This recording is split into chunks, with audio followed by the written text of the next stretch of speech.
Thank you. अच्छा, कल हमने जैसे कुछ डिस्कस किया था काइलोमाइट के हवाले से, थोड़ा सा एक नया टर्म है, इससे पहले जैसे एसटीपी वगैरह में ये यूज नहीं होता है। तो यू नो वेरी वेल के जैसे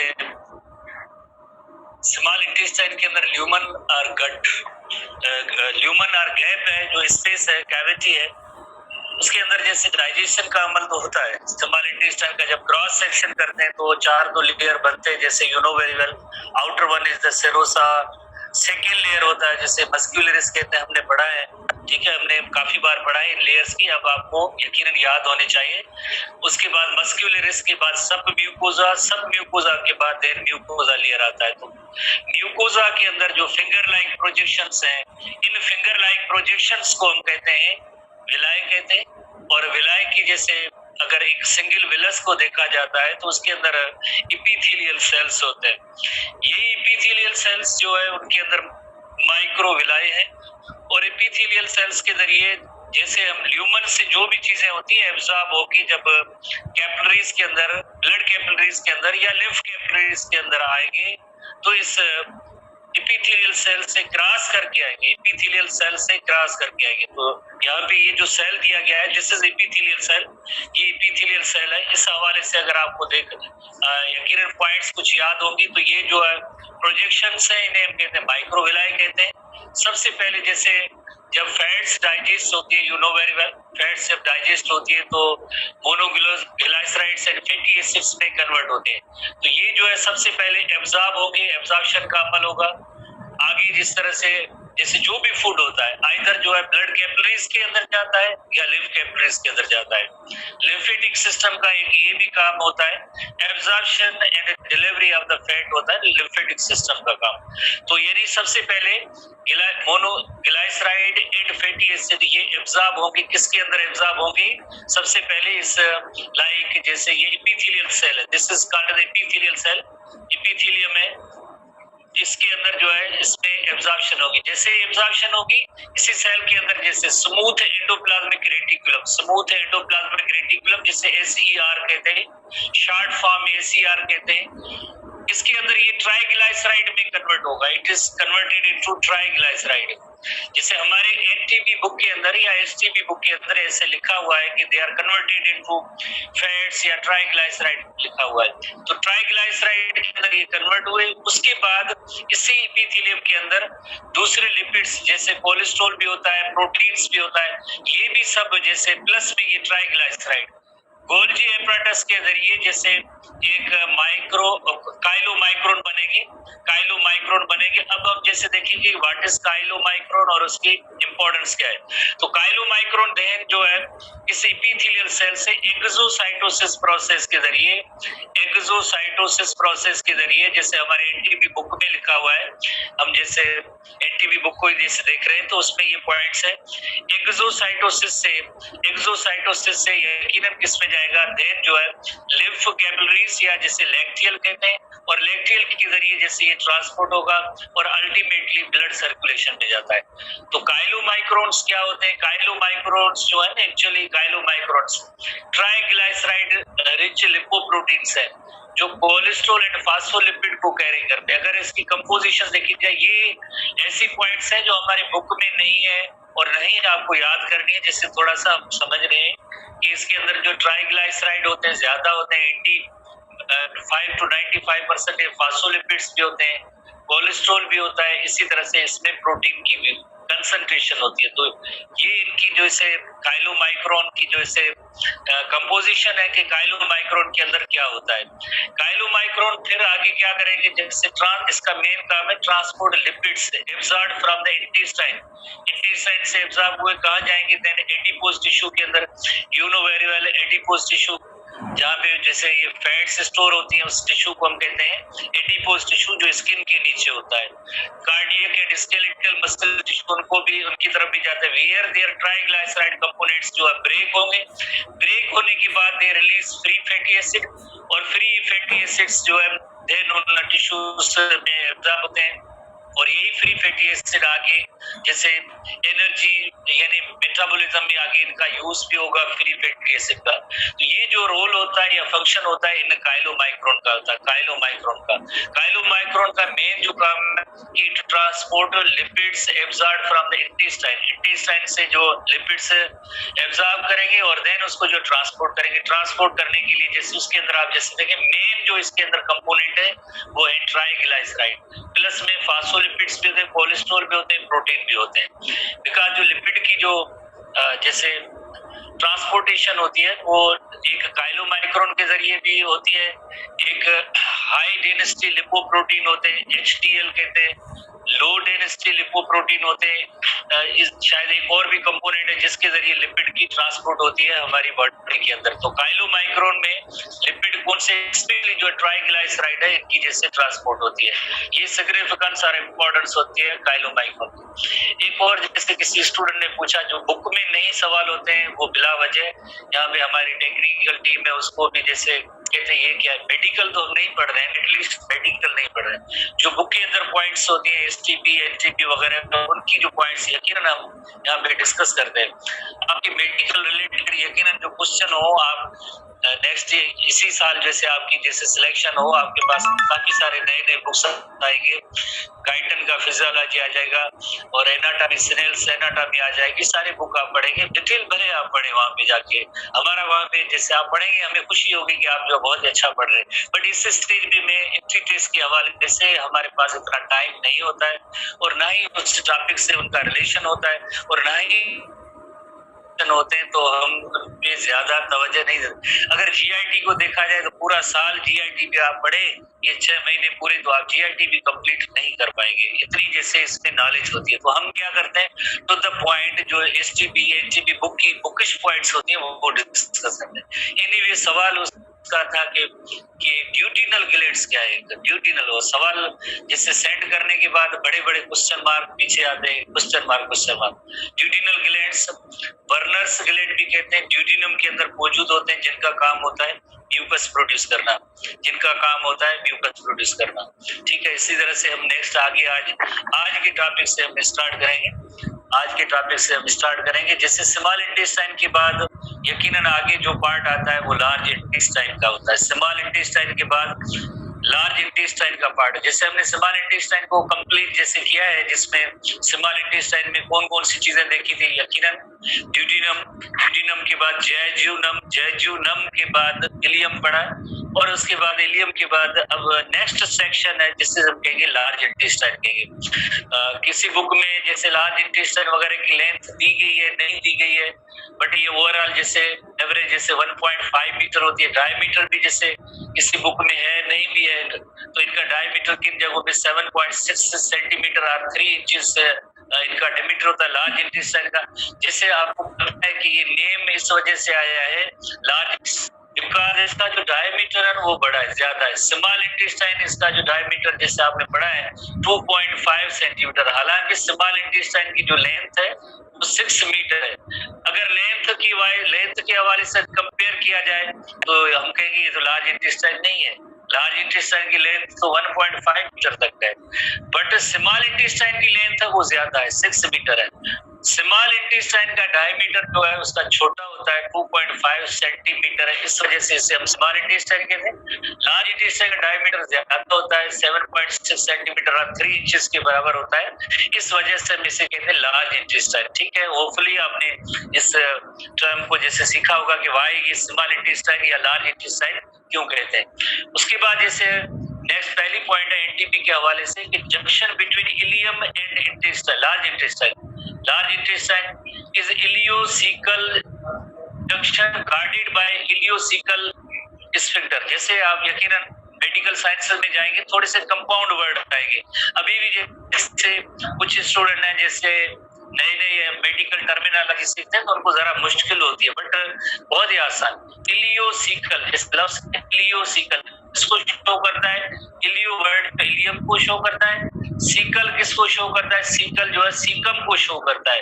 और सीकम क्या है, the first part of large intestine, एक पाउच लाइक स्ट्रक्चर है जिसे हम कहेंगे सीकम कहेंगे, यानी इलियम स्मॉल इंटेस्टाइन का आखिरी पार्ट और लार्ज इंटेस्टाइन का पहला पार्ट सीकम, इनके दरमियान जो जैसे जंक्शन बनता है, यकीनन वहां पे एक वाल्व होना चाहिए, एक स्फिंक्टर होना चाहिए।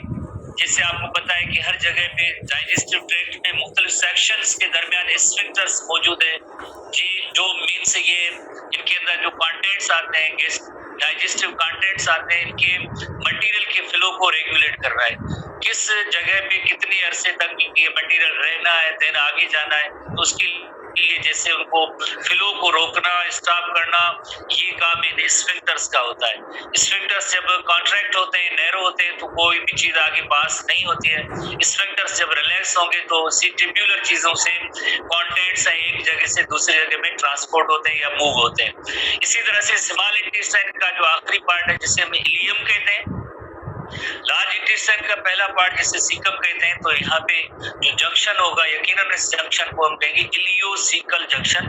वहां पे एक स्फिंक्टर और वॉल भी होगा, जिससे हम कहेंगे इलियोसीकल।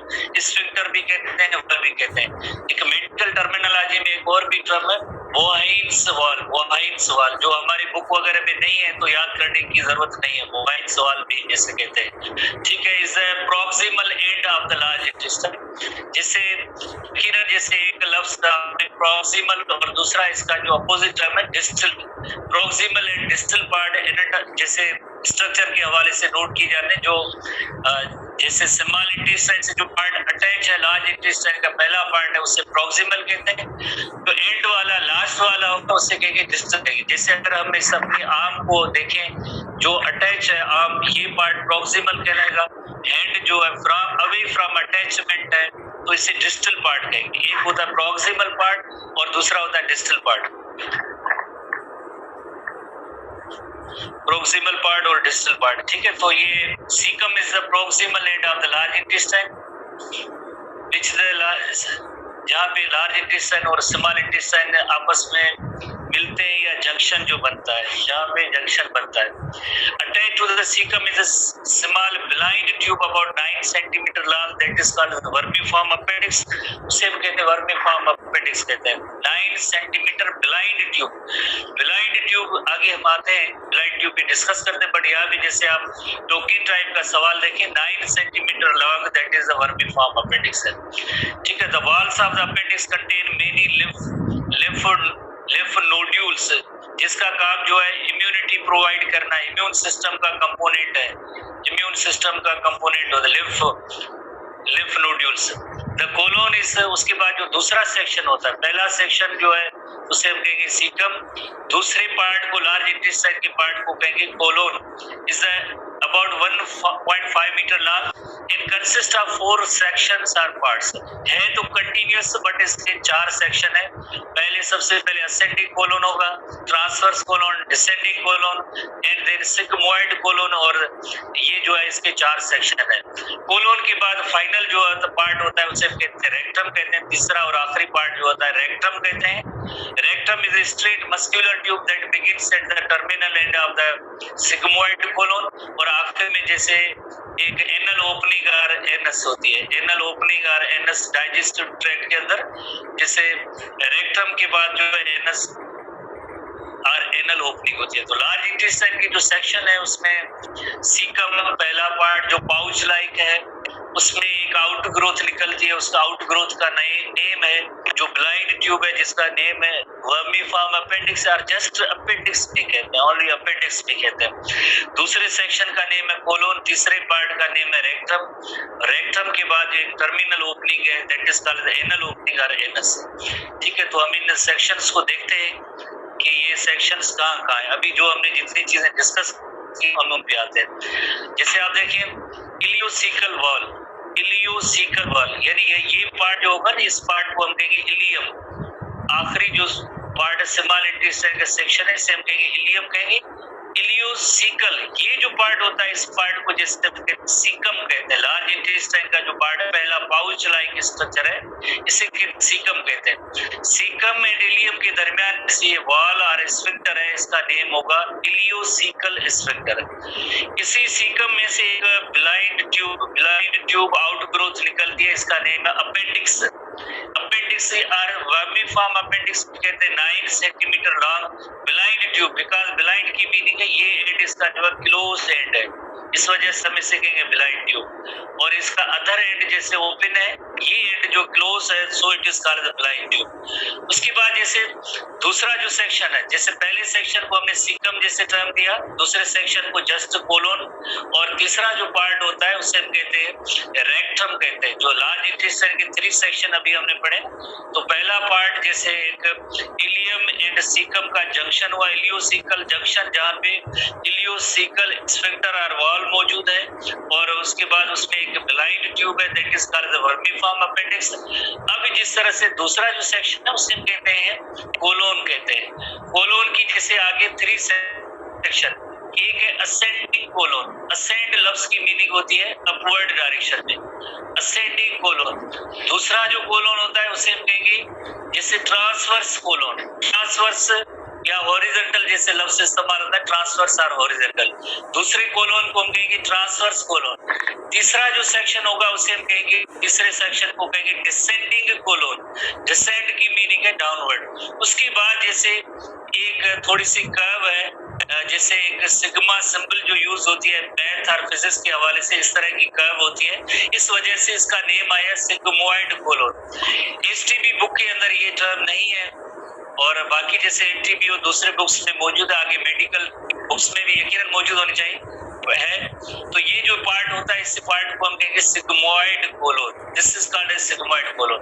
तो कोलोन की 4 सेक्शन हुए, कौन से सेक्शन हुए? एक ascending colon, transverse colon, transverse colon के बाद डिसेंडिंग कोलोन, डिसेंडिंग कोलोन के बाद सिग्मोइड कोलोन, सिग्मोइड कोलोन के बाद देन जो स्ट्रेट एक मस्कुलर ट्यूब है, straight muscular tube is called the rectum. Rectum वो पार्ट है जहाँ पे जो है जैसे फीसेस, अनडाइजेस्टेड फूड मटेरियल यहाँ पे आपकी स्टोर होगी, भर जाएगा। भर जाने के बाद जैसे आखिरी टर्मिनल जो ओपनिंग होता है, इस ओपनिंग को हम कहेंगे एनल ओपनिंग कहेंगे, एनल ओपनिंग कहेंगे या एनस कहते हैं। तो इस तरह से ये जो लार्ज इंटेस्टाइन के सेक्शन है, और ये लार्ज इंटेस्टाइन के सब जिस तरह से ये असेंडिंग कोलोन अपनी पोजीशन पे फिक्स है, ट्रांसवर्स अपनी पोजीशन पे फिक्स है, इसमें कोई मूवमेंट वगैरह नहीं होती है, जैसे घूमे फिरे दौड़े जंप दे, बट नहीं चेंज होता है। तो वाई क्यों नहीं?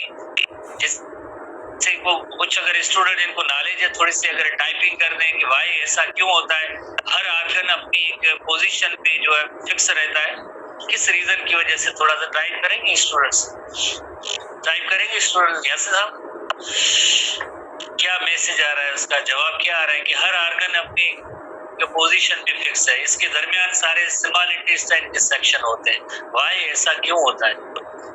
हाँ,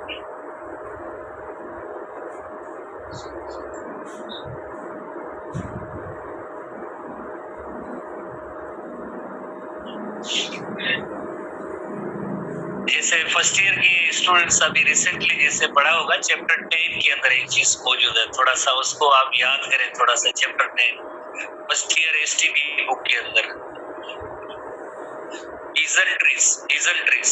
मीजंट्रीज की वजह से हर आर्गन जो है अपनी पोजीशन में वहां पे होल्ड, मीजंट्री ऐसे सर काफी स्टूडेंट ने जवाब दिया है, ये सब मीजंट्रीज की वजह से, इतने ये सारे मीजंट्रीज है, इनकी वजह से ये आर्गन अपनी पोजीशन पे फिक्स होते हैं, मीजंट्रीज।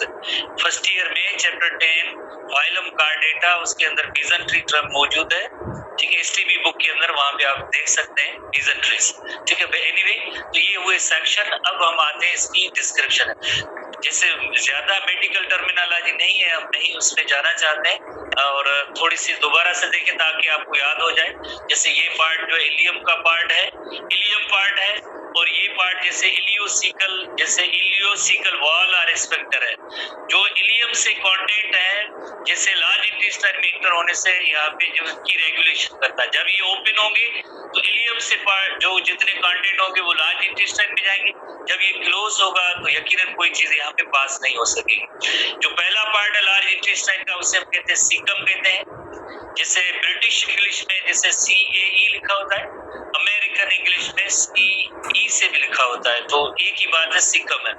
सीकम में इस पाउच को कहते हैं। उसके बाद एक असेंडिंग कोलोन है अपवर्ड डायरेक्शन में, और जैसे दूसरा जो सेक्शन है ट्रांसवर्स कोलोन है, तीसरे सेक्शन को हम कहते हैं डिसेंडिंग कोलोन है, और ये जो कोलोन होता है इसे हम कहेंगे सिग्मोइड कोलोन है।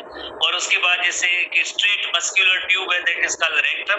रेक्टम के बाद एनस जस्ट एक ओपनिंग होता है, एनस एक ओपनिंग है। तो इस तरह से ये लार्ज इंटेस्टाइन के सेक्शन है, लार्ज इंटेस्टाइन के सेक्शन है। होपफुली आपने समझ लिया होगा कि इसी जैसे सीकम के साथ एक ब्लाइंड ट्यूब है दैट इज कॉल्ड अपेंडिक्स और वर्मीफॉर्म अपेंडिक्स, इसे वर्मीफॉर्म अपेंडिक्स भी कहते हैं। ठीक है, इसी तरह से अब हम नेक्स्ट आते हैं। एक और इलस्ट्रेशन है जो अभी हमने जैसे देखी है, इसी तरह से हम आते हैं जैसे थोड़ा सा अपेंडिक्स को भी डिस्कस करते हैं। जैसे ये इलियम है, इलियम पार्ट है, और ये वॉल है, इलियोसिकल वॉल और इलियोसिकल स्फिंक्टर है। इसके जरिए जैसे जितने भी इलियम की कंटेंट्स होंगे अब वो किस में जाएंगे, लार्ज इंटेस्टाइन की पहले पार्ट में जाएंगे। पहले पार्ट को क्या कहते हैं, सीकम कहते हैं। अब ये कौन सा पार्ट होगा या सेक्शन होगा, इसे हम कहेंगे असेंडिंग कोलोन। और ये कौन सा सेक्शन आगे होगा, यकीनन ट्रांसवर्स कोलोन होगा। और देन यहाँ पे डिसेंडिंग कोलोन, और डिसेंडिंग कोलोन के बाद नेक्स्ट आता है जो सिग्मोइड कोलोन। सिग्मोइड कोलोन के बाद देन टर्मिनल ओपनिंग रेक्टम, और then terminal opening is anus. तो इसके अंदर जैसे आप देखेंगे सीकम के साथ एक ब्लाइंड ट्यूब है जिसका नेम है वर्मीफॉर्म अपेंडिक्स। जैसे हमारे एसटीबी बुक संत टेक्स्ट बुक बोर्ड के अंदर है, इसके हवाले से बताया गया है कि वेस्टिजियल ऑर्गन है, ये एक वेस्टिजियल स्ट्रक्चर और ऑर्गन है। वेस्टिजियल ऑर्गन हम उन ऑर्गन्स को कहते हैं जिनकी फंक्शन इस वक्त नहीं है, करंटली उसका कोई फंक्शन नहीं। हो सकता है कि इनके एंसेस्टर्स में ये वेल डेवलप्ड हो, वो फंक्शनल हो, इस वक्त ये रिड्यूस्ड फॉर्म है, रिड्यूस्ड और नॉन फंक्शनल, रिड्यूस्ड हो, वेल डेवलप्ड ना हो, और नॉन फंक्शनल जो ऑर्गन हो, ऐसे ऑर्गन्स को हम कहते हैं vestigial organ. Such organs are called vestigial organ. तो एसटीबी बुक के अंदर इसके बारे में लिखा हुआ वेस्टिजियल ऑर्गन। और एसटीबी बुक के हवाले से ये भी होगा कि हर्बीवोर्स के अंदर ये जो है वर्मीफॉर्म अपेंडिक्स है वेल डेवलप्ड है।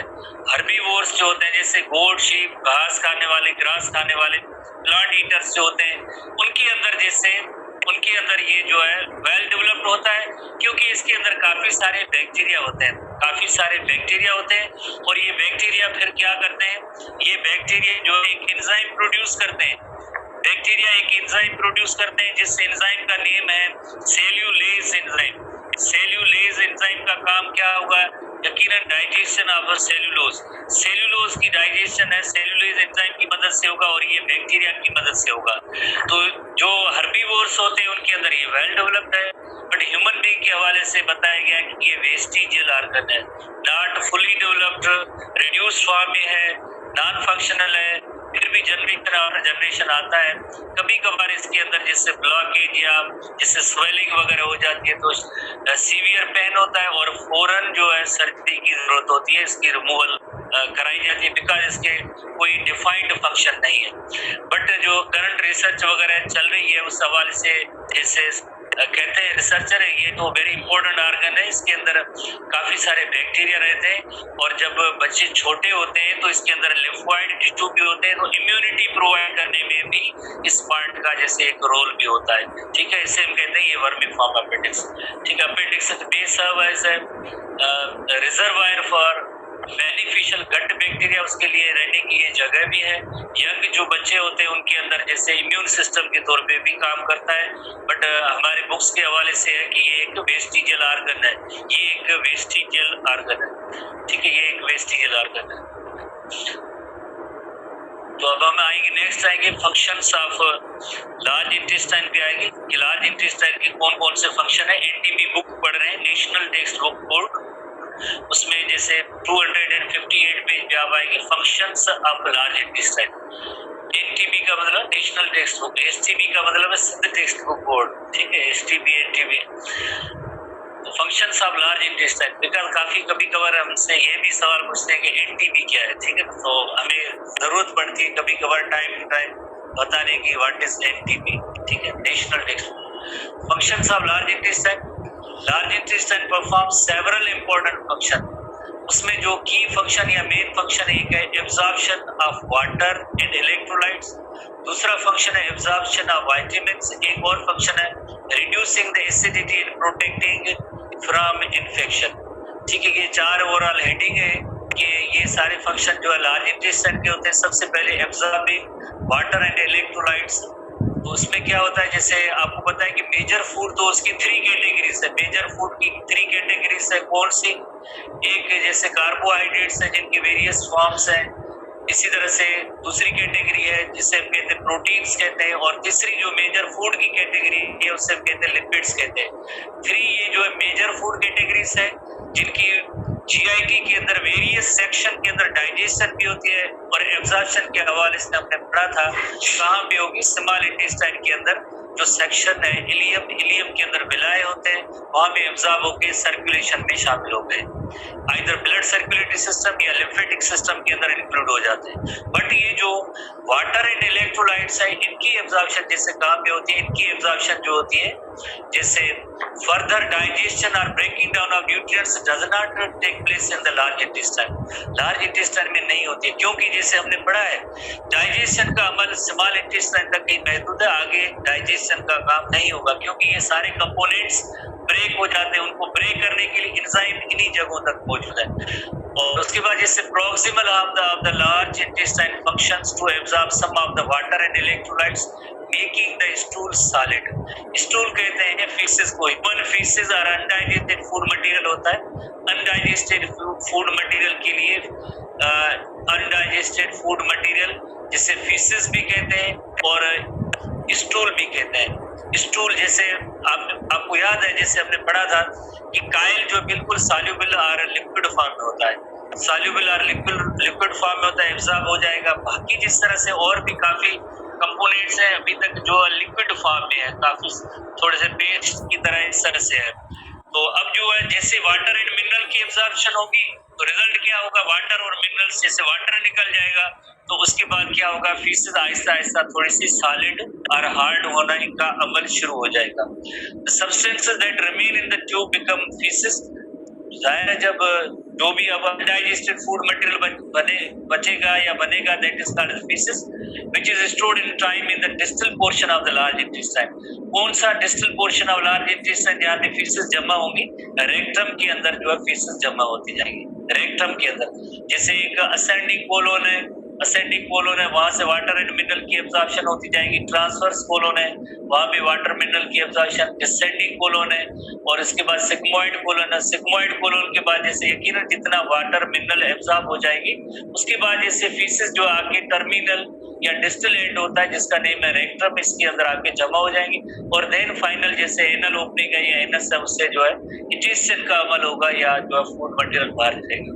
तो ये पहला काम है कि वाटर एंड इलेक्ट्रोलाइट की एब्जॉर्प्शन किसका काम है, जैसे लार्ज इंटेस्टाइन का। उसके बाद दूसरा जो फंक्शन एब्जॉर्प्शन ऑफ विटामिन्स है, विटामिन्स की एब्जॉर्प्शन है। The large intestine also helps in the absorption of vitamins made by the bacteria. Large intestine के अंदर बैक्टीरिया स्पेशली जो एक विटामिन बी भी बनाते हैं, विटामिन के भी बनाते हैं। एसटीबी बुक के अंदर इनकी पॉइंट्स जैसे मौजूद है। ये लार्ज इंटेस्टाइन के हमारे जीआईटी के अंदर मिलियंस की तादाद में बैक्टीरिया होते हैं। काफी सारे ऐसे बैक्टीरिया होते हैं जो हमारे लिए यूजफुल है, हमारे लिए बेनिफिशियल है, हेल्पफुल है, फ्रेंडली बैक्टीरिया है जो हमारे लिए विटामिन भी बनाते हैं। तो विटामिन बनाते हैं, absorption of vitamin made by bacteria, यानी ये बैक्टीरिया ने ही विटामिन बनाए। दीज विटामिन्स वर सिंथेसाइज्ड और प्रोड्यूस्ड बाय बैक्टीरिया। जैसे हम एसटीबी बुक के अंदर भी पढ़ते हैं, जैसे उसमें इंपॉर्टेंस ऑफ बैक्टीरिया में भी मौजूद है। जैसे यकीनन आपने पढ़ा होगा the normally live in the large intestine. The bacteria also produce large amount of vitamins and the most important vitamins are vitamin K है और बायोटिन जो एक विटामिन बी का टाइप है, ये भी बैक्टीरिया प्रोड्यूस करते हैं और इनकी विटामिन की एब्जॉर्प्शन भी लार्ज इंटेस्टाइन हुई। उसके बाद नेक्स्ट फंक्शन है reducing acidity and protecting from infection. Reducing acidity why, because जैसे आपको पता है कि स्टमक के अंदर जो कंटेंट्स होते हैं वो जरा एसिडिक होता है क्योंकि वहां पे HCl प्रोड्यूस होता है, गैस्ट्रिक HCl प्रोड्यूस होता है। जाहिर है गैस्ट्रिक HCl प्रोड्यूस होता है, यूटिलाइज तो होता है काफी जगहों पे, जैसे बाइल साल्ट्स हैं, बाइकार्बोनेट्स गट के अंदर शामिल होते हैं। बट फिर भी अगर कोई एसिडिटी है तो उसको एसिडिक कंटेंट्स है तो उसको न्यूट्रलाइज करने का काम भी जैसे किसका होगा, ये कि the mucosa of the large intestine also secretes the bicarbonates. ये bicarbonates secrete करते हैं, neutralize the increased acidity resulting from the formation of these fatty acid and digestive components at earlier parts of intestine. तो earlier part of intestine जैसे stomach के अंदर HCl produce होता है, उसकी एसिडिटी की ट्रेसेस है, उनको न्यूट्रलाइज करने का काम कैसे होगा? बाइकार्बोनेट्स की मदद से होगा। लार्ज इंटेस्टाइन के अंदर बाइकार्बोनेट्स भी प्रोड्यूस होते हैं। इसी तरह से दूसरा जो काम था प्रोटेक्टिंग फ्रॉम इन्फेक्शन है, वो किस तरह से होगा कि जो म्यूकोजल बैरियर है, जो म्यूकोजा होती है, जो इनर लेयर है जीआईटी के अंदर, जो लार्ज इंटेस्टाइन है इसके अंदर और भी थिक होता है। जैसे आपको याद होगा हमने पढ़ा है कि हर एक जीआईटी के पार्ट की स्पेशलिटी होती है, स्पेसिफिक स्ट्रक्चर होते हैं, स्पेसिफिक फंक्शन होते हैं। तो ये जो सेक्शन है लार्ज इंटेस्टाइन का, यहाँ पे थिक म्यूकोजा होती है, mucosal barrier and protects from microbial infection and invasion, ताकि कोई माइक्रोब्स वगैरह उसमें लाइक हमारे जैसे टिश्यूज के अंदर डायरेक्टली जैसे इंटर ना हो सके, थिक म्यूकोजा होती है। उसके बाद जैसे नेक्स्ट हम फंक्शन में जाएंगे, लाइक नेक्स्ट जो पार्ट में जाएंगे, सेक्शन में जाएंगे, डिफिकेशन रिफ्लेक्स इन एडल्ट्स।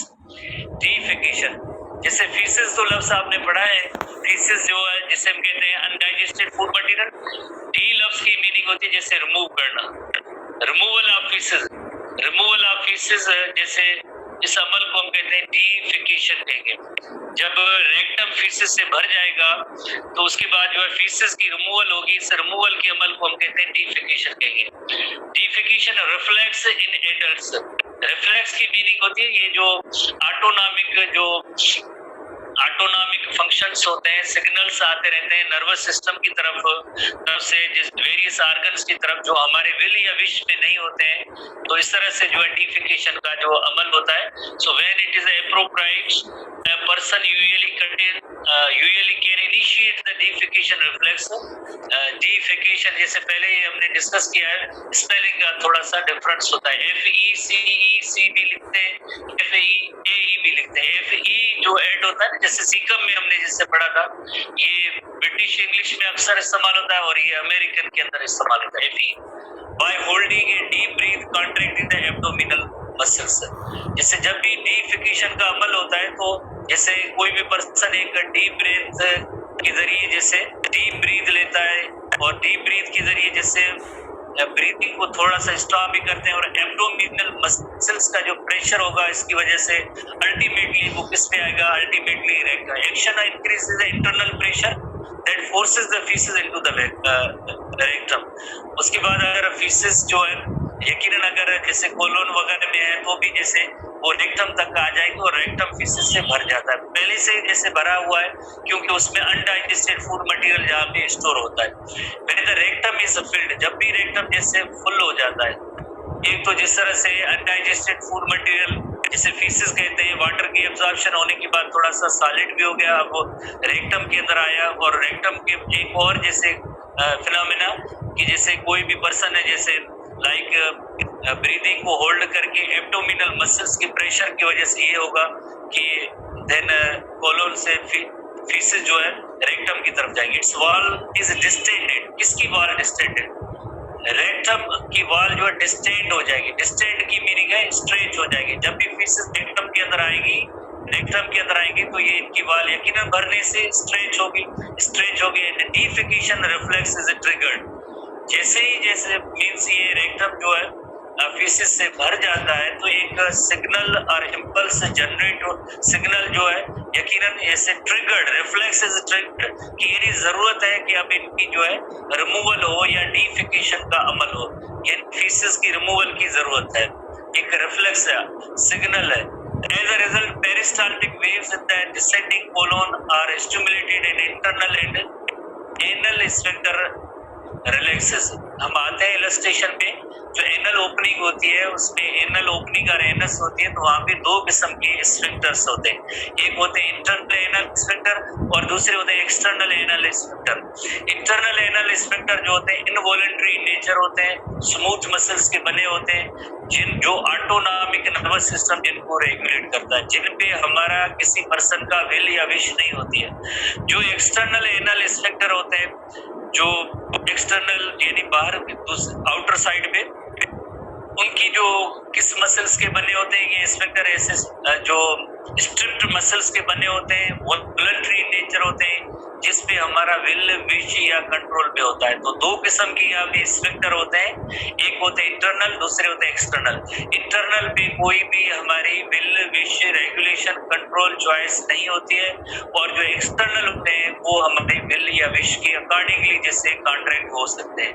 यहाँ पे क्या हुआ, इंटरनल एनल स्फिंक्टर जो है, इंटरनल एनल स्फिंक्टर जो है वो रिलैक्स हुए, इंटरनल एनल स्फिंक्टर रिलैक्स हो। जैसे आपको पता है कि स्फिंक्टर ट्यूब्यूलर कंपोनेंट होता है, जहाँ पे स्फिंक्टर अगर कॉन्ट्रैक्ट और नैरो होंगे तो कोई चीज पास नहीं हो सकेगी। स्फिंक्टर जब रिलैक्स होंगे तो वो मटेरियल जो है उस ट्यूब्यूलर स्ट्रक्चर से पास हो सकते हैं। इसी तरह से इंटरनल जो एनल स्फिंक्टर है वो रिलैक्स होंगे तो यानी एक डिफिकेशन का अमल आगे होगा। तो external anal sphincter is signal to relax the feces or forces to the outside. The defecation reflex persists only for a few minutes and quickly dies. यानी डिफिकेशन का भी रिफ्लेक्स आता है, सिग्नल होता है, इंपल्स होता है, थोड़ी देर के लिए जनरेट होगा ताकि उसमें डिफिकेशन का अमल हो जाए। जैसे डिफिकेशन का अमल हो ही जाता है या डिफिकेशन को कोई जैसे स्टॉप कर देता है सिग्नल को, तो देन ये ऐसा रिफ्लेक्स डाइस की मीनिंग खत्म हो जाता है, मरना नहीं, जैसे रिफ्लेक्स खत्म हुआ उसे हम कहते हैं डाइस, जैसे reflex dice. The persons usually can inhibit defecation. कभी कभार जैसे वेरियस रीजन की वजह से कोई भी पर्सन है डिफिकेशन के अमल को थोड़ी देर के लिए जैसे स्टॉप भी कर सकता है। इनहिबिट की मीनिंग है स्टॉप करना, क्योंकि ये वॉलंटरली अपनी चॉइस से by keeping the external anal sphincter contracted. अगर एक्सटर्नल एनल स्फिंक्टर कॉन्ट्रैक्टेड होंगे चॉइस से हम ये कर सकते हैं। जैसे बिकॉज हमें पता है, जैसे अभी हमने पढ़ा है, इंटरनल एनल स्फिंक्टर जो इनवॉलंटरी नेचर होते हैं, external anal sphincter voluntary nature होते हैं। अब हम इसकी इलस्ट्रेशन देखते हैं, जो भी हमने चीजें पढ़ी हैं, जैसे किस तरह की इनकी अरेंजमेंट होती है। एनल ओपनिंग और जस्ट एनस, यहाँ तक तो ये जो रेक्टम है ये पार्ट रेक्टम का है, और रेक्टम के बाद जो ओपनिंग होता है फ्यू सेंटीमीटर एक ओपनिंग होता है, this opening is called as anus. जैसे आपको पता है कि जैसे हमने पढ़ा है कि हमारा जीआईटी, इंसान का जीआईटी माउथ से लेकर एनस तक होता है। एनस इज जस्ट एक ओपनिंग है, इसमें जैसे अनडाइजेस्टेड फूड मटेरियल जो पास आउट होता है, अनडाइजेस्टेड फूड मटेरियल पास होने के अमल को हम कहेंगे इजेशन कहेंगे, जिसमें फीसेस आपको पता है कि रेक्टम के अंदर जैसे भर जाती है तो एक सिग्नल आ रहा है, इम्पल्स जैसे एक स्टिमुलेशन होती है कि भाई इस फीसेस को रिमूव किया जाए, तो स्ट्रेच होने के बाद जैसे आप देखिए दो किस्म की स्फिंक्टर है।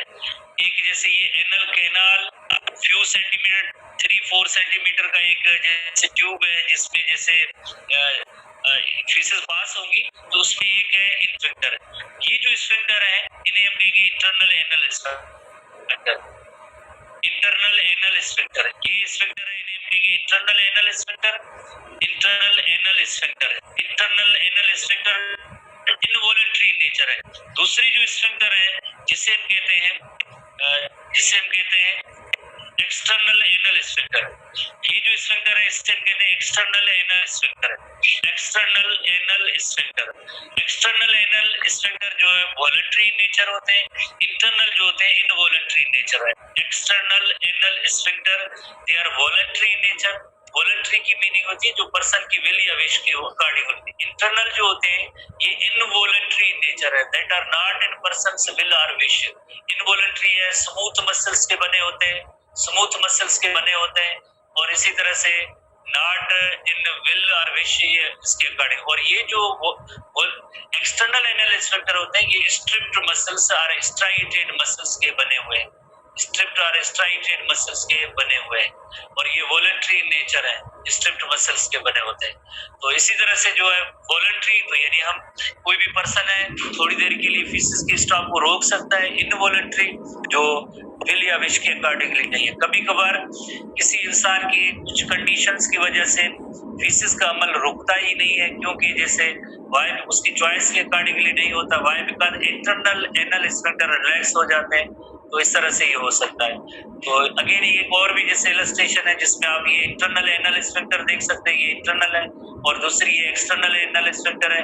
ये एनल कैनाल है जो फ्यू सेंटीमीटर तक है और ओपनिंग को हम कहेंगे जस्ट एनस कहेंगे और इसके जरिए जो फीसिस जो है वो पास आउट हो जाती है। तो इस अमल को हम कहेंगे डीफिकेशन प्रोसेस इज कॉल्ड डीफिकेशन। और इसी तरह से डीफिकेशन इन इन्फेंट्स भी होता है। इन्फेंट्स के अंदर भी जैसे डीफिकेशन का अमल होता है। जैसे हमने एक एडल्ट पढ़ा है और दूसरा जो है इन्फेंट्स है। जैसे इन्फेंट्स जैसे यू नो वेरी वेल कि इन्फेंट्स उनकी कोई चॉइस ही नहीं होती है कब डीफिकेशन करें, जब भी जैसे वो करना चाहे तो वो उनकी जो जैसे डीफिकेशन हो जाती है ऑटोनॉमिक होती है, कंट्रोल उनका नहीं होता है।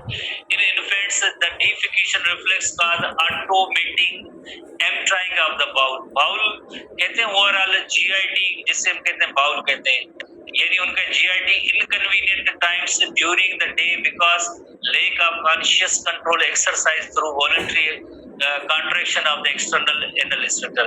जो इन्फेंट्स होते हैं माँ की गोद में जो छोटे बच्चे होते हैं और वो किसी भी वक्त कभी भी उनका कोई भी टाइम नहीं होता है उनकी जो है डिफिकेशन हो जाती है बिकॉज वो इनवॉलंटरी रेगुलेट हो रहे।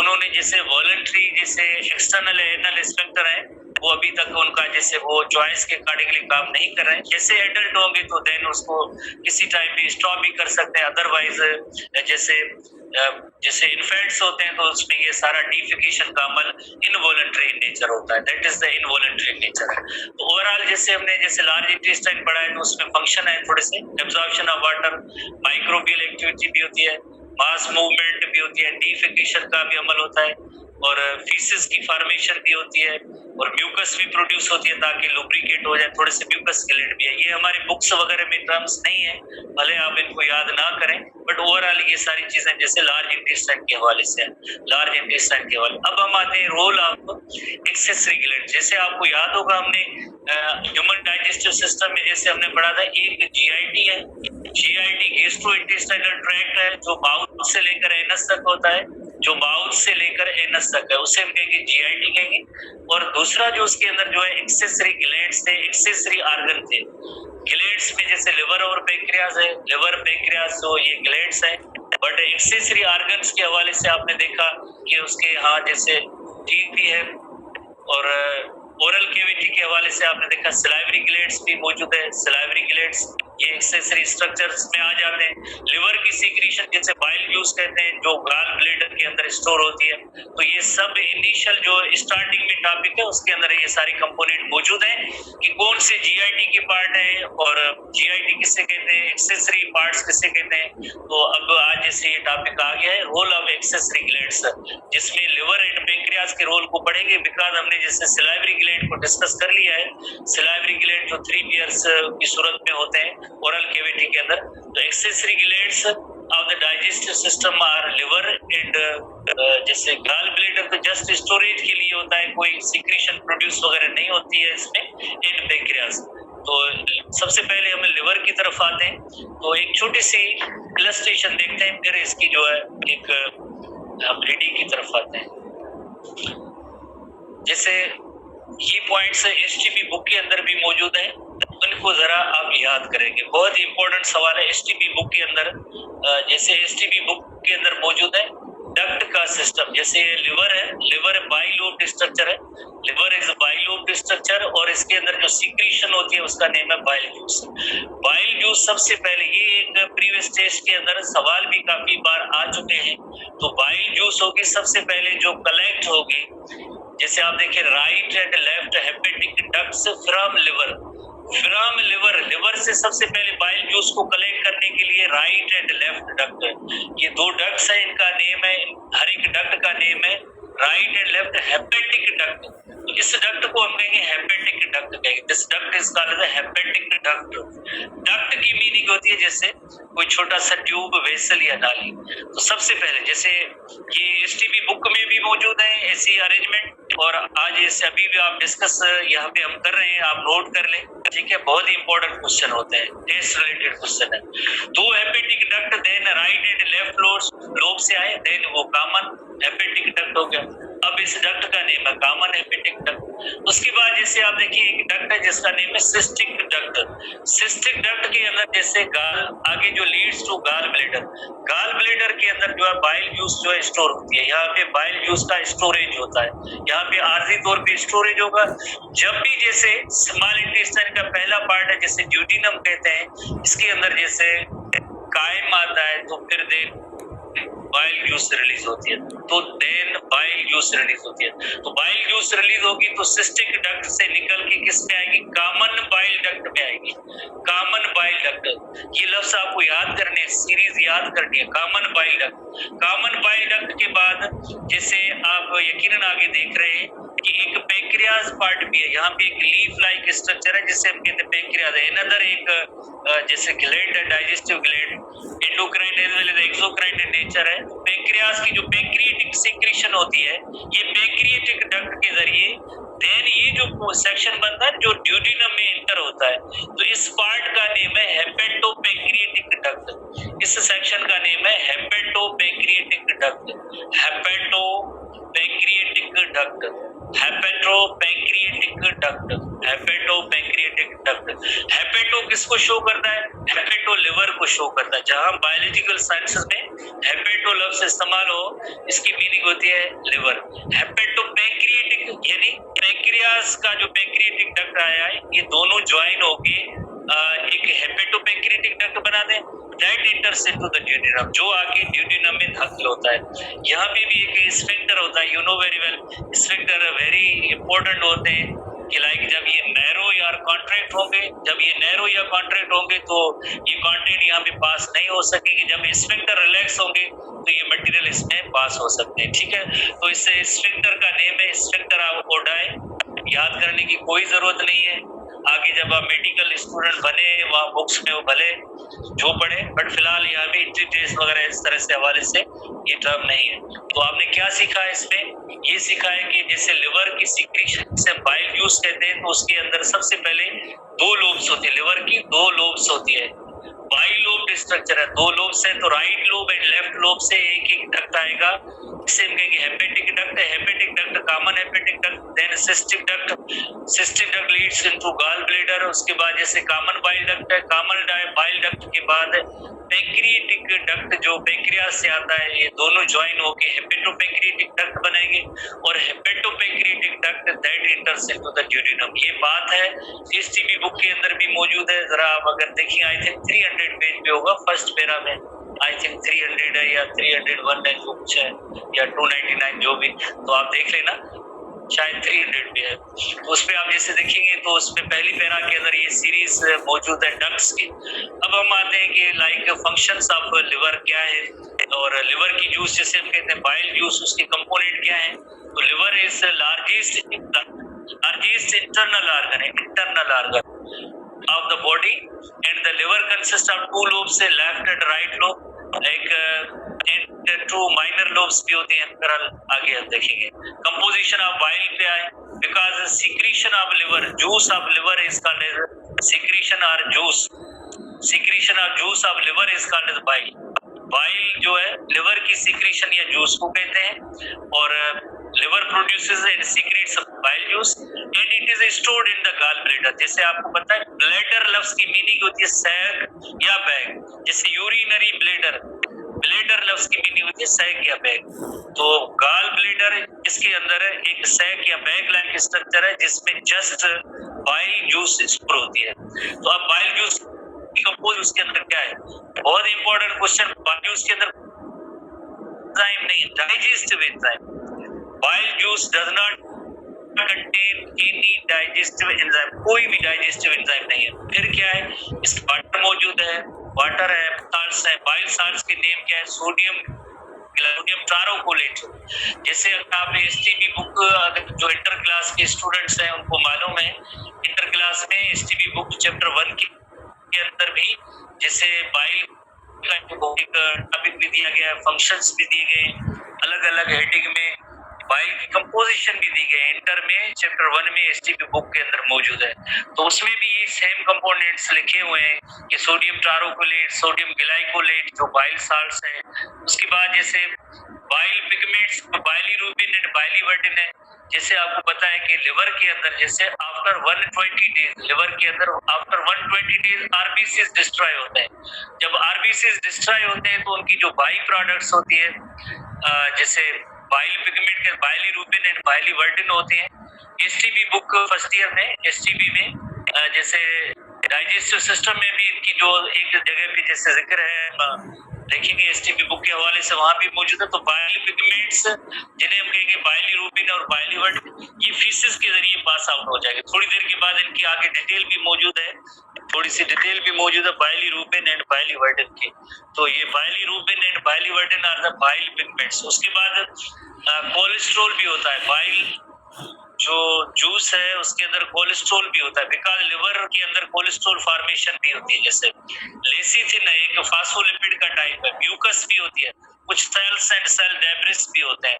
डेब्रिस की मीनिंग है टुकड़े होते हैं। तो ये ओवरऑल बाइल जूस की पोजीशन है। टोकिन टाइप के सवाल है जो वो यकीनन याद करेंगे। बट ह्यूमन डाइजेशन के हवाले से हम देखेंगे इसके अंदर जो मेन और इम्पोर्टेंट रोल है बाइल साल्ट्स का है। बाइल साल्ट्स का जो बहुत ही इंपॉर्टेंट रोल है, बिकॉज बाइल साल्ट्स का आगे रोल क्या होगा हम पढ़ेंगे, emulsification of fats. Emulsification yes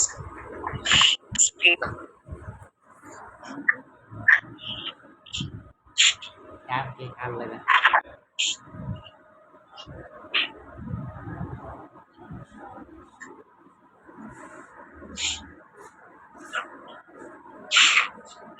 emulsification of fats. Emulsification of fats चंद दिन पहले, एक दो दिन पहले हमने डिस्कस किया था इमल्सिफिकेशन ऑफ फैट्स। तो बाइल साल्ट्स का काम था इमल्सिफिकेशन।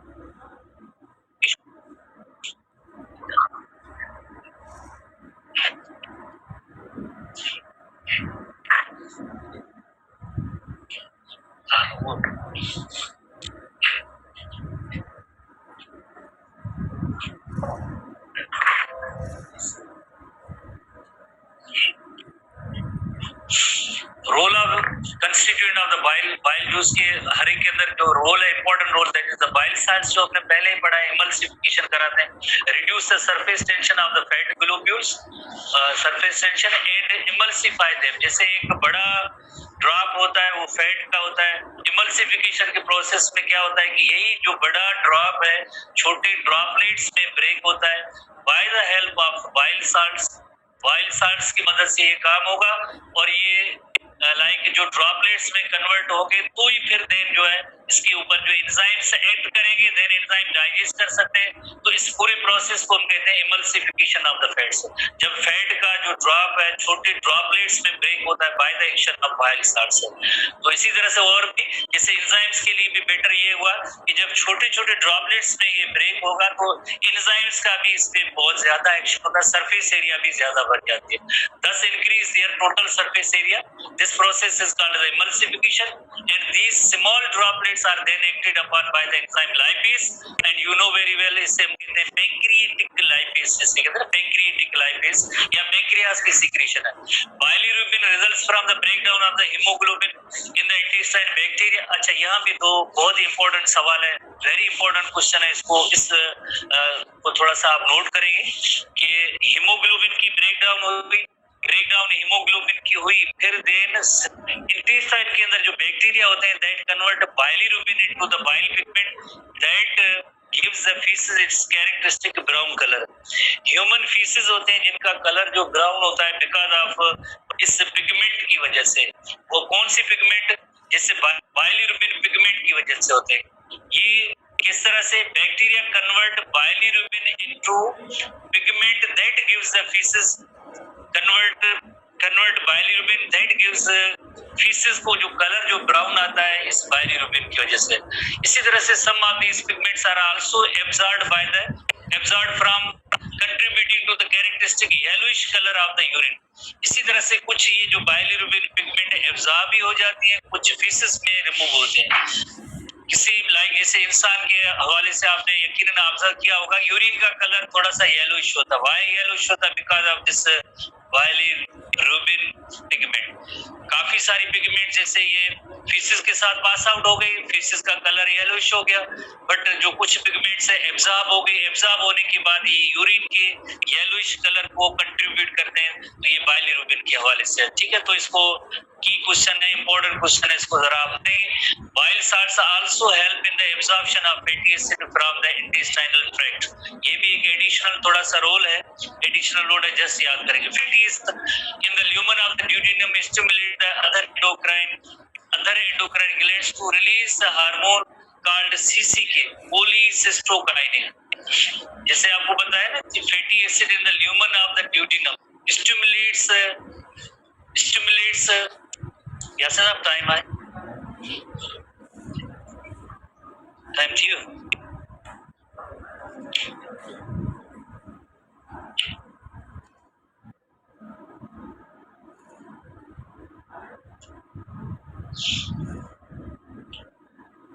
दो एक ही पॉइंट डिस्कस करते हैं, फिर कल देखिए आखिरी पॉइंट बस ये डिस्कस करते हैं। पेज नंबर 259 एनपीबी बुक में ना, secretion of bile is related to the secretion of hormone. Secretion of bile is related to the related to the secretin hormone. Bile उसका सिक्रीटिन हार्मोन की relation में इसका important role है। Secretin hormone भी है, और बाइल कब release होगा? हर वक्त तो रिलीज नहीं हो सकता है, उसके लिए स्टिमुलेशन चाहिए। कौन सा स्टिमुलस होगा जिसकी वजह से सिक्रीटिन हार्मोन रिलीज हो? तो फैटी एसिड जब भी ल्यूमन ऑफ द ड्यूटेरियम में आएंगे, जैसे आपको पता है ना, the first part of small intestine is called deuterium. Deuterium इसमें जब फैट की डाइजेशन होगी तो किसमें होगी? फैटी एसिड एंड ग्लाइसरॉल होगी। तो ड्यूटेरियम में जैसे फैटी एसिड्स आएंगे तो इसकी वजह से क्या होगा कि इसी के अंदर, जैसे ड्यूटेरियम के अंदर एंडोक्राइन सेल्स हैं जो एक हार्मोन प्रोड्यूस करेंगे जिसे हम कहेंगे सीसीके, कोलिसिस्टोकाइनिन। आगे क्या करेगा? कोलिसिस्टोकाइनिन का काम होता है contraction in the smooth muscles of the gall bladder. जैसे आपको पता है, थोड़ी देर पहले पढ़ा था, गॉल ब्लैडर एक सैक या बैग लाइक स्ट्रक्चर है जिसके अंदर बाइल जूस स्टोर होती है। गॉल ब्लैडर के अंदर बाइल जूस स्टोर होती है। तो जैसे सीसी हार्मोन रिलीज हुआ तो उसका इफेक्ट किस पे हुआ? Smooth muscles of the gall bladder. और देन जो है बाइल जूस है कहां से रिलीज होगी? गॉल ब्लैडर से, allowing bile to release into the duodenum. तो देन जो है बाइल जूस जो है कहां से? गॉल ब्लैडर से ड्यूटेरियम में आएंगे। हर वक्त जैसे हमने नोट किया था कि हर वक्त जैसे ये सीक्रेशन ड्यूटेरियम में नहीं इंटर होती है, उसके लिए भी स्टिमुलेशन होनी चाहिए। क्या स्टिमुलेशन है? स्टिमुलेशन है जब फैटी एसिड ड्यूटेरियम में थे तो उस वक्त क्या हुआ? एंडोक्राइन सेल्स स्टिमुलेट हुए, जिन्होंने आगे क्या किया? सीसीके हार्मोन प्रोड्यूस किया। सीसीके का इफेक्ट किस पे है? Smooth muscles of the gall bladder है। फिर वो क्या करेंगे? जैसे रिलैक्स होंगे तो यानी यकीनन जो उसकी गॉल ब्लैडर के अंदर बाइल जूस होगी वो रिलीज होकर आके ड्यूटेरियम में शामिल होगी। ये इसकी रिलीज का स्टिमुलेशन है। इसी तरह से acidic chyme in the lumen of the duodenum stimulates another endocrine cells to release the hormone called secretin hormone. Acidic chyme बहुत इंपॉर्टेंट सवाल है कि जैसे सीसीके के लिए स्टिमुलस क्या है? फैटी एसिड है। सीक्रेटिन हार्मोन है, उसके लिए स्टिमुलस क्या है? एसिडिक काइम है। Secretin produced by duodenum is carried out through the circulatory system to the liver and stimulates liver to release bicarbonate into the bile. जैसे आपको पता है कि लिवर के अंदर काफी सारे साल्ट्स होते हैं, उसमें one of them is bicarbonate salts भी होते हैं। तो बाइकार्बोनेट साल्ट्स तब रिलीज होंगे जब सीक्रेटिन हार्मोन जाके कमांड या ऑर्डर देगा लिवर को तब। और ये सीक्रेटिन हार्मोन कब प्रोड्यूस होगा? तब प्रोड्यूस होगा जब एसिडिक काइम ड्यूटेरियम में आएगा। एसिडिक काइम कैसे आया था? आपको पता है कि स्टमक के अंदर HCl जो प्रोड्यूस होता है वो इसकी वजह से एसिडिटी होती है। अब इसको न्यूट्रलाइज करना है। न्यूट्रलाइज कौन करेंगे? बाइल साल्ट्स करेंगे। बाइल साल्ट्स कहां से प्रोड्यूस होंगे? लिवर से प्रोड्यूस होंगे। बट वहां से कौन उसको स्टिमुलेट करेंगे? भाई अब बाइल साल्ट्स आए, बाइल जूस आ जाए, वो होगा secretin hormone. Secretin hormone deuterium में ही प्रोड्यूस होगा। और देन जैसे स्टिमुलेट करेंगे इससे लिवर को, लिवर में से बाइकार्बोनेट आएंगे बाइल जूस के साथ, और बाइकार्बोनेट्स देन क्या करेंगे, यकीनन neutralize the acidity of the chyme. तो ये इस तरह से दो हार्मोन का रोल है, आप नोट करेंगे। कल हम यहाँ से थोड़ा सा आगे डिस्कस करेंगे। अब आपकी फिजिक्स की क्लास होगी। सी यू बाय नेक्स्ट टाइम।